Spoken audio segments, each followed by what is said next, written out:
alerta na saúde. Pesquisadores afirmam que o pernilongo comum é um potencial transmissor de Zika. A descoberta foi feita após a Fiocruz detectar o vírus em mosquitos capturados no estado brasileiro.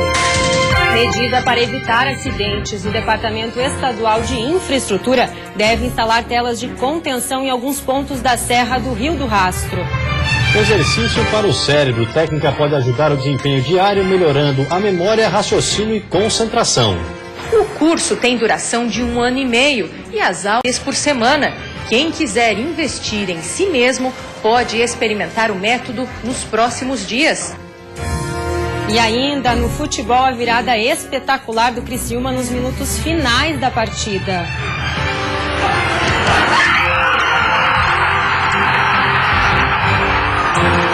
A quantidade desta segunda-feira já está no ar.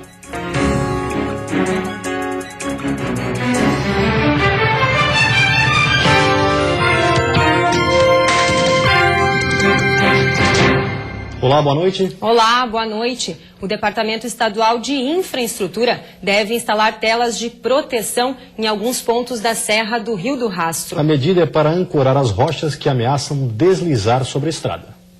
A necessidade de instalação das telas de contenção ficou evidente após vários acidentes ao longo da serra. No último deles, no dia 14 deste mês, um carro ficou totalmente destruído ao ser atingido por pedras. O motorista teve ferimentos leves. O deslizamento acabou interditando os 2 sentidos da rodovia em Lauro Miller. E é justamente este trecho da Serra do Rio do Rastro que deve receber telas de contenção. O DEINFRA informou que um edital de licitação já começou a ser feito em regime de urgência. A expectativa é de que em 10 dias a empresa contratada já comece um estudo para definir todos os pontos onde há risco de rochas trincarem. Nestes locais, as telas serão instaladas para ancorar as pedras, evitando que elas caiam sobre a pista. A semana começa com as temperaturas mais elevadas e sob a influência do ar seco em todo o estado. Na terça-feira, o sol deve aparecer entre nuvens na maioria das regiões. As temperaturas ao amanhecer devem ser mais elevadas, mas há chance de chuva durante a tarde. A máxima chega aos 27 graus no litoral norte. Na Grande Florianópolis, Sul e Vale do Itajaí, os termômetros marcam máxima de 26. No Planalto Norte, mínima de 10 e máxima de 24 graus. No Oeste, os termômetros variam entre 13 e 21. Já na Serra Catarinense, o dia começa com mínima de 9, podendo chegar aos 20 graus durante a tarde.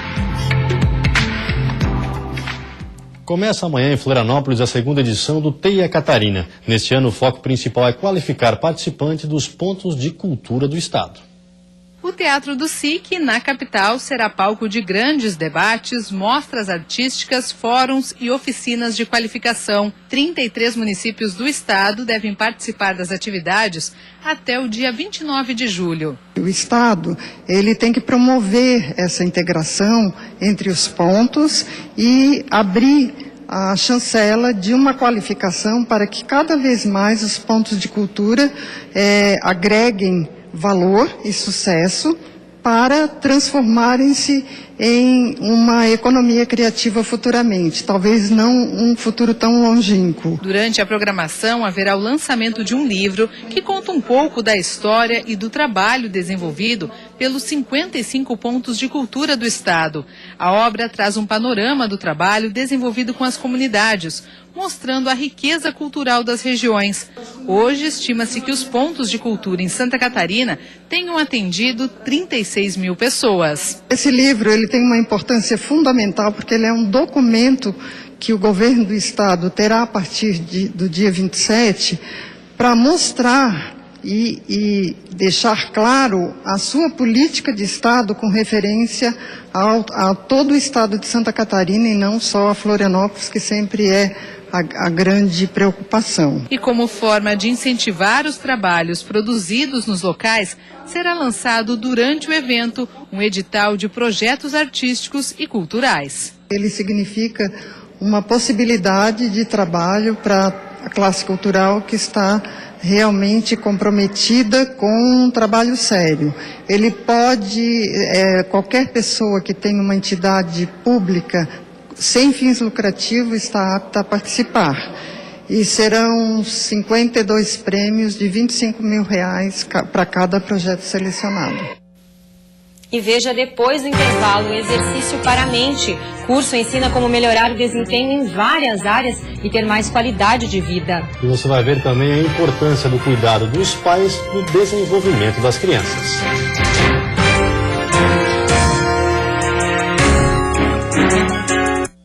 Na casa da vovó e do vovô, pode tudo sim, com muito amor. Pode dormir e assistir televisão o dia inteiro, jogar bola até subir no abateiro, brincar, jogar o macarrão com brigadeiro. Com eles a vida é sempre alegria. Retribua esse carinho. 26 de julho, Dia dos Avós. Uma campanha CDL. O líder de uma grande empresa deve ter prioridades e focar nos negócios. Sinta-se tranquilo em priorizar o seu trabalho e deixe os demais serviços com quem você pode confiar. A Liderança é uma empresa especializada em serviços terceirizados de limpeza e conservação, apoio administrativo e segurança patrimonial. Seja um grande líder e conte com a Liderança no seu negócio. Liderança Serviços, a serviço do seu bem-estar. Abandone a dentadura e recupere a sua qualidade de vida com os implantes dentários. Conte com as tecnologias mais avançadas para resultados ótimos, rápidos e seguros. Cipo, a principal clínica de implantes dentários do sul do Brasil. Marque sua consulta. A escrita dá voz a todos e transforma a realidade onde vivemos. Do lugar de cada um, construímos o saber de todos nós. A Olimpíada de Língua Portuguesa Escrevendo o Futuro propõe uma metodologia para o professor ensinar seus alunos a escreverem cada vez melhor. Professor, envie seus textos até 19 de agosto. Participe e utilize a coleção da Olimpíada nas suas aulas. Ministério da Educação, Governo Federal, Ordem e Progresso. Band Cidade. Oferecimento. Pensou em implantes dentários? Pensou Cipo. Queires. Promoção Top 3. Compre e concorra a 3 carros.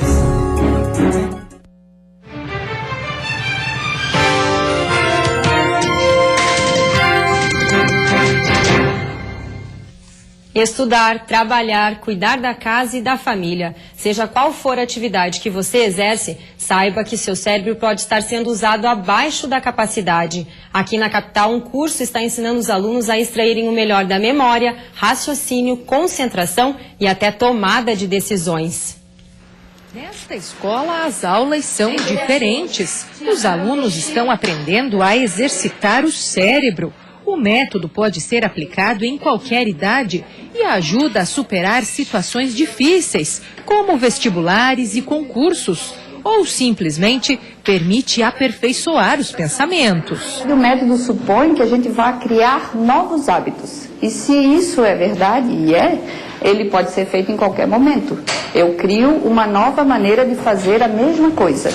Então, isso pode ser feito a qualquer momento, em qualquer idade, em qualquer uma das habilidades e em qualquer ambiente, sem problema nenhum. A professora também não é comum e atua de acordo com os limites de cada estudante. São 7 atividades por aula, além dos exercícios para fazer em casa. Débora é mãe de gêmeos e, ao trocar os filhos de escola, percebeu que as crianças de 7 anos estavam com dificuldades. Há 3 semanas, acompanhando os pequenos no curso, ela já notou avanços. A gente já viu foco, concentração, comportamento, uma melhora bem significativa já em pouco tempo. O curso tem duração de 1 ano e meio e as aulas são de 2 horas e acontecem uma vez por semana. Quem quiser investir em si mesmo pode experimentar o método nos próximos dias, ainda em tempo de participar da primeira turma inaugural, que começa em agosto. Aliar neurociência e educação não é novidade. O curso de ginástica cerebral vai completar 10 anos. São 160 escolas no Brasil e 14 unidades só em Santa Catarina. Mas como pode ser aplicado ao longo da vida, não tem prazo de validade e pode ser usado por quem tem pensamentos acelerados ou por aqueles que já diminuíram o ritmo. O importante é ter a mente em equilíbrio em qualquer situação. Com simples atividades que a gente começa a praticar, isso dá um resultado na vida, na maneira de pensar ou até de encontrar novas soluções, coisas que às vezes ficavam um pouco difícil ou, como a gente menciona, enxergar fora da caixa. Uma maneira nova de pensar. E isso, com esses exercícios, a gente acaba tendo essa possibilidade mais facilmente. Andar e falar são etapas importantes no desenvolvimento das crianças. Muitos pais exageram na preocupação com o tempo que essas conquistas levam, mas é importante estar atento a sinais que possam indicar algum problema. O meu filho já anda, o meu ainda não. O filho da vizinha fala pra dedéu, o meu ainda não fala nada. E sabe aquela pergunta, será que na idade dele tá tudo certinho, ele tá fazendo tudo como tem que ser? Estamos chegando na casa do Enzo. Ele tem 4 anos. Até outro dia, a mãe estava preocupadíssima porque ele não falava tudo o que ela achava que ele deveria falar. Primeiro, ela achou que ele não ouvia direito. Depois, disseram que ele era hiperativo. A escola começou a cobrar, começou a questionar e eu comecei a duvidar, né, realmente. Será que tem algum problema? E aí a Simone levou o Enzo em vários especialistas e descobriu que o Enzo não tem problema nenhum. O que ele precisa é de tempo. O que é isso aqui? O coração. Mas em alguns casos não dá para esperar. E o andar e o falar são os termômetros para perceber se há algo errado no desenvolvimento da criança. Existe, na verdade, uma janela de normalidade. Começar a falar, começar a andar, em geral, acontece por volta de 1 ano. Mas tem crianças que vão começar um pouco antes disso, por volta de 10, 9, 10 meses. E tem crianças que só vão começar a falar ou andar por volta de 1 ano e meio. O que não é normal é o que foge dessa janela. Por isso é preciso ficar atento a alguns sinais. Aquela criança que com 18 meses, ou seja, 1 ano e meio, ainda não fala nenhuma palavra. Com 2 anos, ainda tem um repertório muito pobre, ainda não tem, por exemplo, nem 10 palavras. Uma criança que não tem um bom contato visual, que não parece ter interesse por outras crianças. A doutora Daniela lembra que é possível notar se a criança sabe se comunicar não só pela linguagem verbal. Mesmo que ela não consiga falar, ela já compreende muita coisa. E é importante procurar ajuda médica o quanto antes os pais notarem algo diferente no filho. A gente pode ter um distúrbio de linguagem mais importante, que deva ter uma intervenção, por exemplo, com terapia fonoaudiológica. A gente pode ter, eventualmente, uma criança que esteja dentro do espectro autista. E qualquer intervenção que a gente fizer nos primeiros anos de vida vai ter uma eficácia melhor do que se a gente fizer mais pra frente. E depois do intervalo, determinação em campo. A virada do Criciúma sobre o Paraná. E ainda, juiz prejudica o Figueirense, que mesmo assim consegue empatar com o Corinthians no Itaquerão.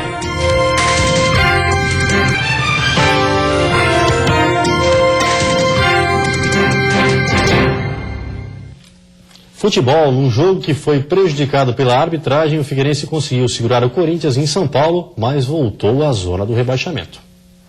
No Itaquerão, o Figueira mostrou que veio logo no começo. Rafael Silva apareceu bem, mas acabou se enrolando na entrada da área. Giovanni Augusto, ex-Figueira, apareceu para dar a resposta, mas Thiago Rodrigues segurou. Depois, cima da linha, Pará salvou o Furacão. Na bobeira da zaga, Dodô apareceu na cara do gol, mas pegou muito mal na bola. Segundo tempo, no cabeceio de Romero, a bola passou pertinho e Thiago Rodrigues só olhou. Até que Dodô partiu com a bola pelo meio, arranjou espaço e soltou a bomba, sem chance para o goleiro Cássio. Golaço do Figueira, 1-0. E a chance para matar o jogo também veio nos pés de Dodô, que foi driblar Cássio e sofreu falta violenta. Para desespero de Dodô e de Argel Fux, Cássio só levou o cartão amarelo. Na cobrança de falta, Rafael Moura mandou um chutaço e Cássio conseguiu defender. O Corinthians foi todo pra cima. Depois da cobrança de escanteio, Danilo desviou e botou pra dentro. Tudo igual, 1-1. Romero teve a chance da virada, mas Thiago Rodrigues fez bela defesa. E ficou assim mesmo. Fim de jogo, Corinthians 1, Figueirense também 1. É rápido, né? Eu só tentei gesticular, falar, ó, a bola não foi pra direção do gol, né? Porque geralmente quando vai em direção do gol é expulso. Pra ser bem honesto, não sei exatamente como é que é a regra. É difícil eu falar que aconteceu isso, ou é assim, a regra não é, até deixo mais para ex-árbitros ou árbitros opinarem sobre a situação, mas pensando no Corinthians, pensando em mim, eu acho que ficou de bom tamanho o cartão amarelo, e eu acho que se tivesse sido expulso ali, de repente a gente não ia ter forças para conseguir empatar a partida. Ele faz uma falta porque ele é o último homem e é uma expulsão de concurso, né? E aí se expulsa o goleiro do Corinthians, o Corinthians automaticamente ficaria com 9 jogadores em campo. né, seria outro jogo. E eu acho que esse lance capital nos tirou a vitória. Essa é a grande verdade. A Chapecoense, jogando na Arena Condá, conseguiu uma vitória importante contra o Botafogo e deu um salto na tabela de classificação. Tarde ensolarada em Chapecó e de reencontros na Arena Condá. Com a bola rolando, foram os visitantes que armaram a primeira boa jogada. Canales chutou por cima do gol. Ananias pegou a bola pela esquerda, chutou em cima de Joel Carli. A Chape pediu toque de mão e pênalti, mas o árbitro mandou seguir. Neste lance, Kleber Santana mandou para Johan, que passou pela marcação e abriu o placar na Arena Condá. O Botafogo tentou reagir com Bruno Silva de bicicleta, mas a bola foi por cima do gol. No segundo tempo, a Chapecoense teve dificuldades para atacar. Nesta cobrança de falta, Camilo, ex-chapecoense, balançou a rede para os visitantes.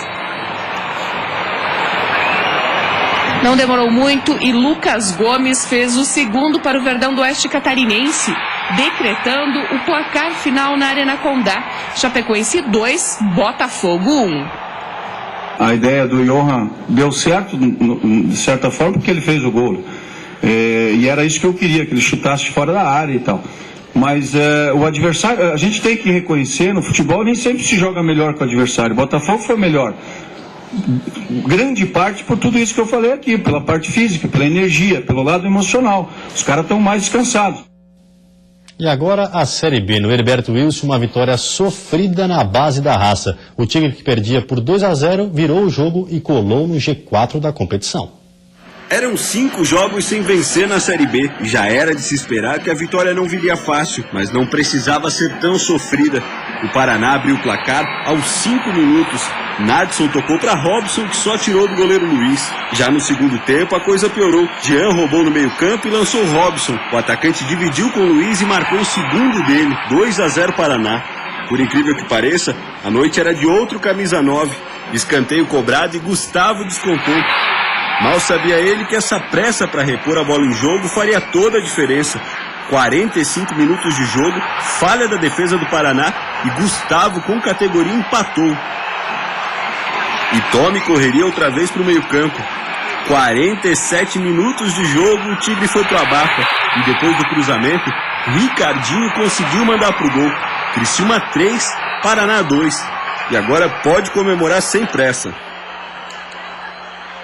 Nós sabemos que temos muitas coisas para melhorar.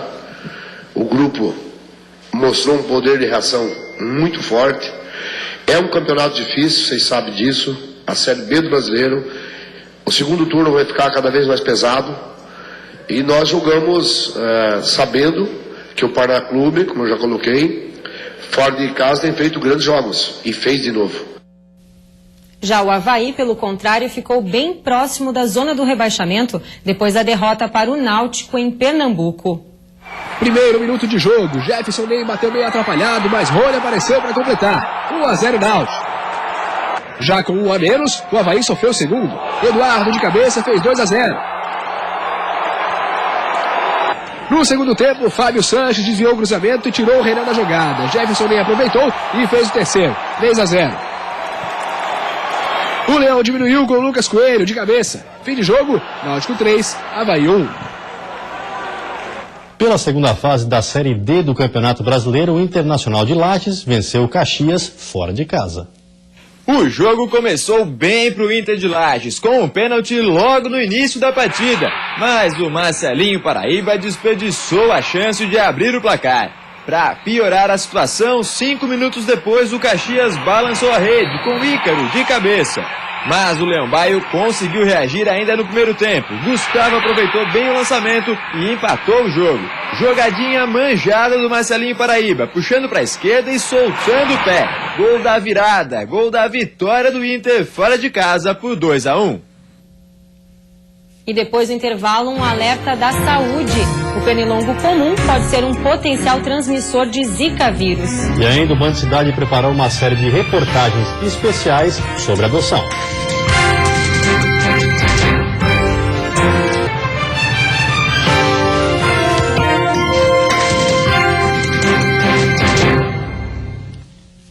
Alerta na saúde. O pernilongo comum é um potencial transmissor de Zika. A Fiocruz detectou o vírus em mosquitos capturados em Pernambuco, estado com maior incidência de microcefalia em recém-nascidos. A pesquisa começou a ser desenvolvida no ano passado para tentar explicar a disparada no número de casos de Zika no país. Em março, os pesquisadores já tinham identificado em laboratório que o pernilongo poderia ser um transmissor do vírus. Agora, dos 80 grupos de mosquitos selvagens recolhidos no Grande Recife, 3 apresentavam o Zika, um percentual significativo em pesquisas científicas. A gente já passa a admitir que ele pode transmitir na natureza. Agora, a importância epidemiológica dessa transmissão, a gente ainda não sabe e precisa ser investigado. A pesquisa ainda não está concluída e será comparada com outro estudo feito também na Fiocruz, que apontou que pernilongos apreendidos no Rio não se mostraram capazes de transmitir o vírus Zika. Os estudos vão continuar em busca de mais respostas, mas os dados obtidos até agora já são suficientes para fazer com que pesquisadores daqui da Fiocruz façam novas recomendações à população para se proteger do Zika vírus, em especial as grávidas. Enquanto o Aedes tem hábitos diurnos, o pernilongo age principalmente à noite. Por isso é importante se proteger também neste período. Ele também prefere água suja e até esgoto para colocar os ovos. Como o risco pode ser muito pequeno, mas o dano é muito elevado, a gente reforça a cautela sempre. A partir de amanhã, o Band Cidade estará exibindo uma série especial de reportagens sobre adoção. Vamos contar histórias de pessoas que estão na fila de adoção, de crianças que esperam pelo dia em que ganharão um novo lar e de famílias que hoje vivem a alegria de ter adotado. Vamos mostrar ainda como é o processo de adoção, como funciona a adoção internacional e sobre incentivos, como o da campanha Laços de Amor, que está sendo desenvolvida pela Assembleia Legislativa.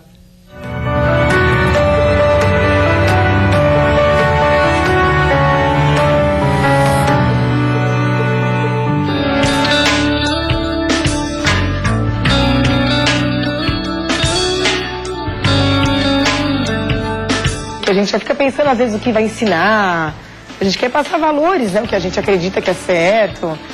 Acho principalmente isso, né, quando a gente pensa em adotar, em ter um filho, é passar nossos valores.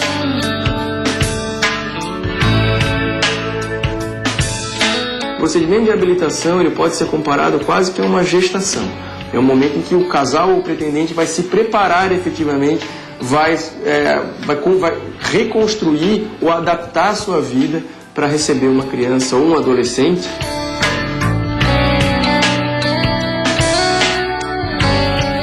Deixar a criança institucionalizada há muito tempo, né, isso pode trazer consequências seríssimas. O próprio estatuto ele fala que a criança deve ficar no máximo, a criança ou adolescente, no máximo 2 anos na instituição.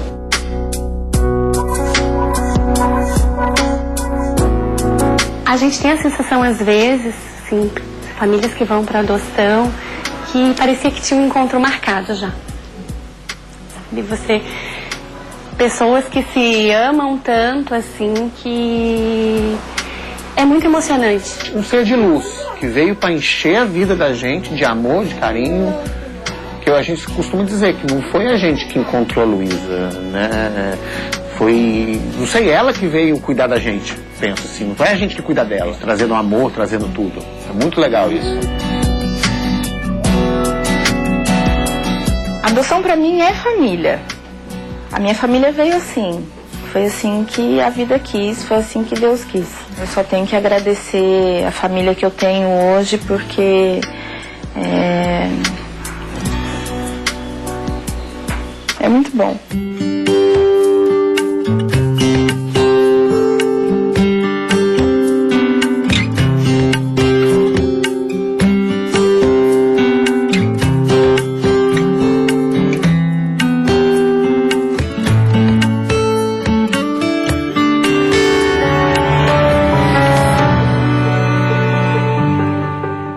Perca a partir de amanhã aqui no Band Cidade. E você fica agora com o Jornal da Band. Uma ótima noite a todos e até amanhã. Boa noite, até amanhã.